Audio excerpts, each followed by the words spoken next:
모두를 위한, 모두를 향한 모두의 궁금증 훅 인터뷰. 이태원 10월 29일 12구 참사 발생 열하루째입니다. 156명의 청년들, 학생들 거리에서 잃은 우리가 지금 가져야 할 의무는 무엇일까요? 던져야 할 질문들은 무엇일까요? 오늘은 함세웅 신부님 모시고 생각해 보겠습니다. 신부님 안녕하세요. 네, 안녕하세요. 네. 이태원 참사 소식 듣고 어떤 생각 드셨어요? 네, 저는 이제 30일 아침에 일어나서 미사 봉헌할 때 네. 그때 그 소식을 들었어요. 하루 늦게. 네. 깜짝 놀라서 또 미사 중에 이제 그날 주일이니까 그 기도하면서 또 미사 중에는 돌아가신 분들을 위해서 네. 기도 바치는 그 시간이 있습니다. 이제 그래서 묵상하면서 기도 올렸는데 이런 큰 그 참사를 우리가 만날 때마다 묵상하는 성경 말씀이 있어요. 루카복음 13장인데 네. 2000년 전에 예수님 시대 때에도 이런 참사가 있었어요. 예. 언제나 뭐 역사 안에 있게 마련인데 그때 이제 북쪽의 갈릴리아 분들이 좀 로마에 항거하시는 분들이에요. 네. 이분들이 많은 분들이 예루살렘 성전에 와서 제물을 바치러 성전에 온 거예요. 예. 근데 이때도 하고 빌라도가 그 갈릴리아에서 온 분들을 모두 다 학살해 버렸어요. 네. 그래서 성전에 기도하러 왔다가 학살당했으니 얼마나 끔찍합니까 이제. 예. 그분들은 유다의 독립을 위해서 싸우고 로마에 항거했던 그런 분들이기도 하죠. 그런 예를 드시고 예수님께서 그다음에 또 얼마 전에 또 그 실로암 탑이 무너져서 18분이 죽은 사건이 있었어요. 네. 예수님 시대 때. 그 두 예를 들으시면서 그분들이 여러분보다 더 죄가 많아서 그런 줄 아느냐? 아니다. 여러분들도 진심으로 뉘우치지 아니하면 그보다 더 큰 변호를 당할 수 있다. 이렇게 말씀하시면 해석하셨거든요. 네. 그래서 저는 그 말씀을 떠올리면서 우리 안에 그동안에 많은 그 비참한 일들이 있었는데 그때마다 이 성수 말씀을 떠올리면서 개인적으로 정말 회개해야 되는구나. 뉘우쳐야 되는구나. 네. 내가 하느님과 이웃과 역사 앞에 어떤 삶을 살았었는가. 진정한 회개, 성찰, 반성. 이게 1차적인 책무라고 생각하면서 네. 저도 이 시대를 살면서 그렇게 숨져간 우리 젊은이들 또 그중에 26명의 그 외국인 희생자들도 계셨는데 그런 분들 또 가족들 아픔 생각하면서 함께 기도를 올리면서 저 자신 속죄 기도를 올리고 예. 또 우리 주변에 있는 분들 특별히 대통령을 비롯한 그 공동선을 실천해야 할 그분들의 네. 회개를 네. 지향하면서 기도를 올렸고 또 돌아가신 분들께서 주시는 어떤 역사적 교훈, 신앙적 교훈 이 부분을 좀 생각하면서 묵상하자 그러면서 이제 한 주일을 이렇게 지냈습니다. 네. 이제. 이태원에 가신 분들이 그분들이 다른 사람보다 더 죄가 많아서 그런 변을 당한 거 아닙니다. 알고 있습니다. 어른으로서 회개하고 성찰하고 반성하고 있습니다. 뉘우치고 있습니다. 그런데 진짜 책임을 져야 될 만한 사람들 있지 않습니까? 그분들이 책임을 자꾸 회피하는 듯해서 그게 참 문제인데 저도 오늘 어제 뉴스를 보면서 가슴이 아팠고 한겨레의 성한영 기자도 그래서 표현했고 오늘 아침에 또 경량의 김민아 논설실장도 글을 잘 쓰셨어요. 추모, 추모, 추모, 추모, 추모, 추모. 이게 대통령이 할 일이냐. 대통령이 할 일이 따로 있다. 네. 그러면서 논설을 길게 쓰셨는데 저 그 글을 읽으면서 아주 정말 공감했고 그분이 또 던진 질문은 무엇 때문에 대통령이 되느냐. 네. 이런 근원적인 질문을 던진 거예요. 네. 저희들이 중세의 벨라도 그 성인이 수사되실 때 신학교에 들어오셔서 수도원에서 자기 방 앞에 큰 표를 붙였어요. 너 여기 왜 왔느냐. 네. 그래서 수도자들에게 신학생들에게 늘 그 신혼의식 목적의식을 갖도록 일깨워준 그러한 표인데 똑같이 오늘 김민하 실장이 윤 대통령께 드린 그 질문은 당신 뭐 때문에 대통령이 되느냐. 네. 이 부분을 알아라. 생각해라. 네. 근원적으로 그런 질문을 던졌는데 그 질문이 윤석열 대통령 그 심장에 가서 꽂혔으면 좋겠어요. 그래서 정말 심장을 찌는 마음으로 네. 회개하고 네. 뉘우치고 네. 또 법 처음 배울 때 지녔던 그런 가치를 가지고 네. 국민 앞에 회개해야 돼요. 저는 아침 또 뉴스를 보면서 경찰들을 꾸짖었잖아요. 네. 경찰 꾸짖을 자격이 없습니다. 네. 본인이 네. 가슴을 찢고 회개를 해야죠. 어떻게 경찰을 꾸짖어요. 행안부 장관 해임시키고 또 그 모든 책임자들 해임시키면서 본인이 가슴을 찢어야 돼요. 근데 그런 일 없이 꾸준 경찰만 가지고 질타하는 거예요. 전 그게 더 가슴이 안타까웠어요. 대통령은 조문객에 머물 수 없다. 그렇죠. 그렇죠. 책임지기도 해야 되는 자리에 있기 때문에 그런데 지금 총리나 장관이 옷을 벗고 잘못했다고 옷을 벗으면 그럼 뒤처리는 누가 합니까? 이렇게 지금 정부에서는 얘기하고 있습니다. 그거 할 분들 많이 계세요. 많습니까? 그게 아주 물러나는 게 네. 가장 아름다운 뒤처리입니다. 그래요? 무슨 자격도 없는 사람들이 무슨 뒤처리를 해요. 앞처리도 못한 사람이 무슨 뒤처리를 해요. 네. 그건 언어의 유희예요. 네. 저는 그 말을 듣고 더 분노가 치밉니다. 알겠어요. 그렇죠. 지금 제대로 대비도 못했고요. 처리도 못한 사람들인데 지금 뒤처리를 하겠다고 하는데 네, 그렇군요. 자, 안타깝고 아픈 사건인데요. 그런 참사인데 왜 이런 일이 생긴 걸까요? 어떻게 보십니까? 저도 지난 주일에 미사 봉헌하고 이태원 현장을 가서 봤어요. 네.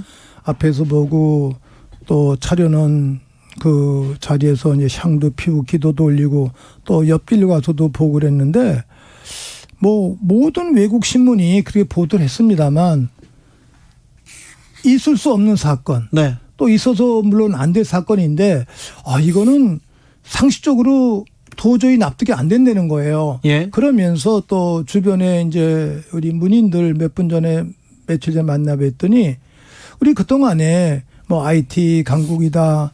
또 문화 강국이다. 또 젊은이들 문화적으로 영화 예술로 또 젊은이들 노래로 전 세계를 움직이지 않았습니까? 네.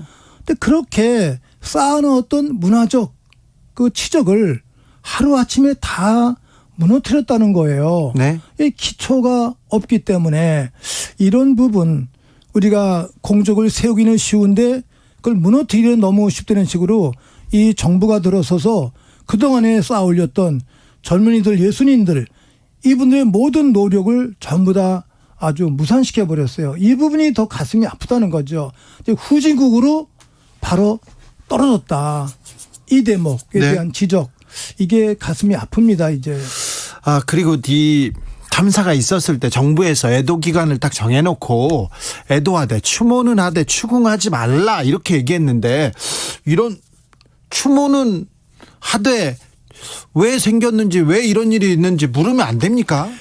그 부분은 저는 그렇게 나쁘게 해석하진 않아요. 예. 일단 추도 기간이니까 예. 저는 추도 기간에 대한 해석을 제가 신학적으로 해석을 할 때 네. 우리 사제들과 소자들은 1년에 한 번씩 피정 기간이 있거든요. 네. 어디 수도원에 가면은 한 주일 동안 말을 안 해요. 예. 일체 침묵이에요. 네. 막 그런 의미에서 이 침묵 기간이다. 근데 그 침묵은 진실을 은폐하기 위한 침묵이 아니라 네. 진실을 밝히기 위한 침묵. 예. 내적인 자기 성찰, 네. 반성. 그러니까 내가 무엇을 잘못했는지, 뭘 고쳐야 되는지, 네. 앞으로 뭘 해야 되는지 이걸 찾기 위한 방법으로서의 침묵이거든요. 그런데 이 정부가 제시한 그러한 침묵은 은폐하기 위한 침묵, 감추기 위한 침묵이기 때문에 거짓 침묵이죠. 그래서 강요된 침묵이 나쁘다는 것이죠. 이제 이렇게 저는 해석하면서 네. 한 주일을 이렇게 지내면서 나름대로 그러나 저 나름대로 진실을 밝히기 위해서 많은 분들 찾아뵙고 또 알고 또 기도하고 그리고 살고 있습니다. 이제. 네. 0768님께서 신부님 100번 1000번 공감합니다. 앞처리도 못하는 사람들이 뒤처리를 어떻게 하겠다는 건지. 그런데요, 왜 국가 공권력은 항상 있어야 될 때는 없고요, 참사가 끝난 다음에 이렇게 출동하고 그때 나타나서 뭘 하겠다고 하는 건지 참. 애쓰는 공직자들도 많이 이제 계셨지만 예. 이런 큰 비참한 사건이 날 때마다 공직자 질타하게 되는데, 특별히 저는 윤석열 대통령 경찰이나 또 아래 분들을 꾸짖기보다 예. 자기 자신을 먼저 꾸짖고 반성했으면 좋겠어요. 네. 그게 진실한 자세거든요. 그다음에 매일 춤을 갔다면 그 춤의 진정한 의미가 뭔지, 네. 또 종교 행사에 참석하셨어요. 네. 그럼 종교 행사에 참석한 그 의미가 뭔지, 그 핵심을 알아야 되는데 그냥 핵심이 없이 외형적으로만 나타나는 거예요. 그런 거를 예수님께서 성수에서 질타하시면서 핵심이 없는 형식은 바로 위선과 가식일 수 있다, 이걸 꾸짖은 거예요. 네. 이런 내용을 좀 그분이 원래 법조인이니까 예. 법조인으로서 좀 깊이 생각하고 성찰했으면 좋겠어요. 제가 한 국민으로서 네. 또 종교인으로서 호소하는 겁니다. 이제 핵심이 안 보입니까? 안 보이죠. 저는요, 네. 오늘 묵상하면서 이분의 성장 과정에서 그 대학 시절에 법대에서 전두환 네. 5.18 관련해서 사형 선고를 사형도 했다고. 하고 그랬다. 그거 좀 훌륭해요. 법학도로서. 그런데 책임을 안 지고 도망을 갔잖아요. 이게 윤석열의 실체구나. 오늘 그걸 제가 깨달은 거예요. 도망가다니요? 피해 갔잖아요. 그 체포되지 않고 네. 피해 갔단 말이에요. 그 5.18 그 현장에서 네. 그 떳떳하게 법학도로서 그렇게 했었으면 책임을 지고 감옥에 가고 재판을 받고 고난의 현장을 갔었어야 되는데 그 고난의 현장을 피했다는 거예요. 아니, 경찰이 이렇게 잡으러 오면 무서워서 도망가죠. 아니죠. 신분집처럼 그냥 막 잡혀가는 사람이 어디 있어요? 그게 그분의 정체구나. 오늘 제가 깨달았어요. 오늘이요? 네. 그래요? 생각해요. 여태까지는 네. 그분을 칭찬했어요, 제가. 네, 그 부분에 대해서는 칭찬했죠. 네, 근데 이게 그분의 한계구나. 네. 그분의 한계구나. 지금도 그러면 핵심을 보지 않고 핵심을 응시하지 피해가는 않고 거죠. 지금 피해가는 겁니까? 예. 이게 바로 그분의 정체라는 거를 제가 오늘 묵상하면서 이게 그분의 한계구나. 지금 묵상하고 기도해서 지금 오늘 이렇게 예. 생각하시는 거라고요? 예. 자, 행안부 장관, 나 이 자리에서 나 도리 다 하겠다 이렇게 얘기하고, 또 용산구청장은 마음의 책임을 지겠습니다 이렇게 얘기하는데, 이거는 어떻게 보십니까? 저는 이제 행안부 장관만 얘기하고 싶은데, 네. 그분이 판사잖아요. 판사죠. 판사 출신이야. 어떻게 그런 분이 네. 법정에서 네. 판결을 내릴 수 있을까? 그게 생각하면 가슴이 아파요. 어떤 측면에서요? 아니, 그런 사고를 가진 분이 네. 어떻게 법을 근거로 해서 네. 다른 사람에게 유무죄를 판단하고 또 법관으로서 일을 했을 수 있었는가? 네. 자격 상실인 분이에요. 어떤 측면에서 자격이 없습니까? 아니, 법에 대한 인식과 예. 공동체에 대한 인식, 예. 무엇보다 자기 책임감이 없는 거예요. 네네. 회피가 목적이에요. 예. 책임을 져야 되는 분이 회피를 일차적으로 생각하는 분은 그는 가장 말하자면 미약한 분이거든요. 네. 정직한 분이 아니거든요. 예. 저는 그런 부분이 좀 가슴이 아팠고 안타까웠어요. 예.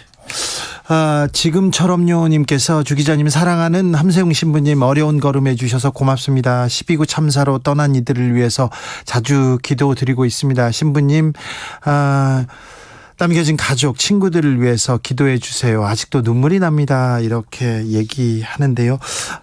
국민들이 이 참사의 충격에서 벗어나지 못하는 것 같아요. 이 정치권이나 책임 있는 사람들이 이 문제를 해결하는 것이 보이지 않아서 더 답답해요, 더 힘들어요, 이런 분들이 많습니다.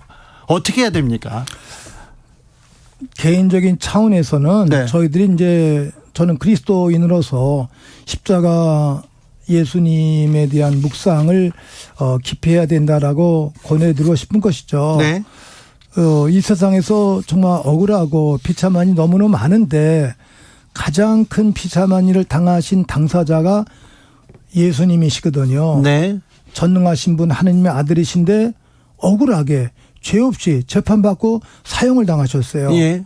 그래서 그 예수님에게서 배울 수 있는 교훈은 우리가 아무리 큰 아픔이 있다 하더라도 하느님의 아들 예수님도 고통을 당하셨는데 나도 그 고통이 함께하는 것이구나. 이 고통의 의미가 없는 것이 아니라 누군가의 정화, 세상의 구원을 위한 의미가 있다라는 그러한 의미로서 우리가 접근할 수 있지 않을까. 이렇게 저희들이 이제 신학적으로 해석하면 기도를 하고 예. 두 번째는 사회적인 측면에서 그러니까 정치적인 의미가 되겠죠. 이 불의한 재판, 권력의 남용에 의해서 희생되신 분들, 예수님께서도 불의한 종교 재판, 불의한 정치 재판에 의해서 희생이 되셨어요. 네. 그래서 십자가 예수님의 그 메시지는 네. 모든 나라, 모든 정치인들, 모든 사람들에게 더 이상 불의한 재판, 불의한 법 집행, 나와 같은 불의한 사형수가 있어서는 안 된다. 네. 이것으로 마감이다라고 늘 가르쳐 주시는 것 십자가의 교훈인 것 같아요. 개인적인 차원 또 공동체 차원에서 묵상하면서 우리가 어려울 때 하느님의 아들과 내가 같은 고난의 그 현장에 살고 있구나. 네. 그랬을 때 내 고난에 대한 어떤 의미를 구원적 의미를 찾을 수 있지 않을까 이러면서 함께 묵상을 하고 있습니다. 이제. 네. 논란이 있는데 이건 논란과 별개로 이번에 그 분향소 합동 조문소가 있었는데요. 희생자 명단도 없고 영정도 없고 위패도 없고 국화꽃만 있는 이 조문소는 어떻게 보셨어요? 그게 바로 거짓이죠. 진심이 없는 거짓인 거예요. 껍데기예요. 그게 아주 위선의 표본이 되는 것이죠. 왜요? 돌아가신 분에게 대한 합당한 예의를 해야 되거든요. 예. 그런데 조문에 근조도 안 붙이고 또 이것도 뭐 사고라고 쓰고 희생이란 말 안 하고 참사란 말 하지 않고 배도 없고 또 사진도 없고 네. 또 그분들의 명단도 발표하지 않고 이건 거짓 조문이죠. 그건 위선입니다. 위선. 아주 국가와 정부의 가장 큰 위선입니다. 이거는 제가 신앙인으로서 제가 질타합니다. 그래요? 네. 명단을 공개하고 네. 이 그분들한테 예를 좀 그래야죠. 표해야 됩니까? 마땅한 의무죠. 그렇습니다. 단위의 의무입니다. 네. 그렇군요. 세월호 사건 때, 세월호 참사 때 너무나 많은 충격을 받았습니다. 그래서 조금 우리 아이들한테 좀 더 안전한 나라로 좀 더 나은 나라 이렇게 물려줘야 되는데 이렇게 하는 사람들이 많았는데 그때보다 우리가 좀 나아진 건가요? 저도 뉴스를 들을 때마다 그때 그 청년 학생들이 성장해서 지금 청년 나이가 되어서 또 이런 참사를 당한 의미 8년 만에 일어났던 그런 참사 이야기 들으면서 부끄럽기도 하고 아프고 죄송해요. 네. 근데 이게 제가 신앙인으로서 우리 시대의 십자가구나. 우리가 짊어지고 가야 되겠구나. 그 세월호 희생의 그 큰 십자가 또 2022년 이태원의 큰 민족의 십자가 이게 그동안에 정화되지 못한 분들의 정화를 위해서 네. 또 대통령을 비롯한 많은 정치인들의 회개를 위한 어떤 시대의 징표이겠구나. 이렇게 전사람도 해석하면서 기도를 올리고 있습니다. 이제 네. 예수님께서도 그러셨어요. 2000년 전에는 지금처럼 일기예보가 확실하지 않으니까 하늘을 보면서 구름을 보면서 바람을 보면서 일기예보를 마친 거예요. 네. 그래서 이제 남풍이 불으면 날씨가 덥겠구나 뭐 이러고 지중해에서 바람이 불으면 구름이 끼겠구나 뭐 이렇게 일기예보를 했는데 예수님이 그때 하신 말씀이 여러분들 일기는 예측하면서 왜 시대의 징조는 알지 못하느냐. 네. 시대의 징조, 시대의 사인 오브 더 타임, 시대의 징조. 그러니까 이 이태원 이 참사는 이 정부가 한계에 다다랐다라는 하늘이 보여주는 시대의 징표라는 것이죠. 한계에 다다랐습니까? 예, 한계에 다다랐죠. 정권 지금 출범한 지 6개월밖에 안 됐는데요. 이거는 있을 수 없는 일이 일어났잖아요. 네. 이거는 무슨 불가분의 사건이 아니라 이건 눈앞에 보이는 어떤 의미에서 이거는 직무유기와 함께 해야 할 일을 하지 않음으로써 생긴 간접 살인과 똑같은 내용이에요. 이거는 법적으로 그렇습니다, 이제. 자, 그러면 대통령은, 정부는 이 사태 어떻게 수습해야 됩니까? 있어서는 안 되는 일이 벌어졌어요. 한계 왔습니까? 조상들께 예. 말씀드리면서 본인이 양심에 손을 대고서 본인이 결정을 해야죠. 그렇습니까? 신부님. 대통령 출마할 때 네. 늘 얘기했던 공정과 상식이라는 그 단어를 놓고서 성찰해야죠. 네.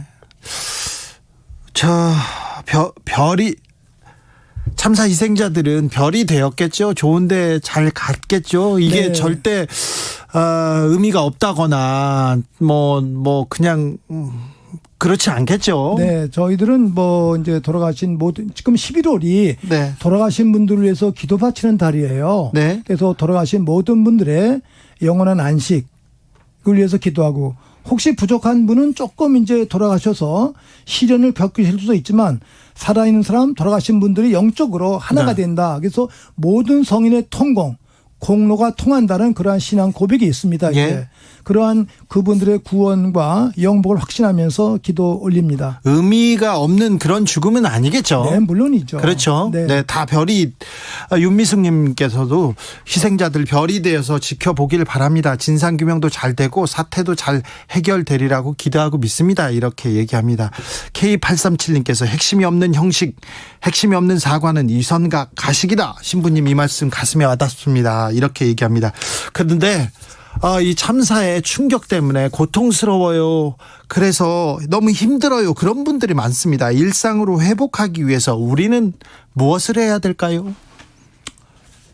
제 생각에는 우리 선조들, 순국 선조들 일제시대 때 나라를 찾기 위해서 아주 상상할 수 없는 고문을 당하셨어요. 네. 고난을 당하셨고, 그러한 식의 선조들의 삶, 또 우리 남북 동족 이 싸운 6.25의 전쟁의 상흔 속에서 다쳤던 아픔, 우리가 가장 어려웠을 그 선조들, 네. 부모 세대의 그 아픔을 생각하면서 이게 아프지만 여기서 머물면 안 된다. 이걸 딛고 넘어서자.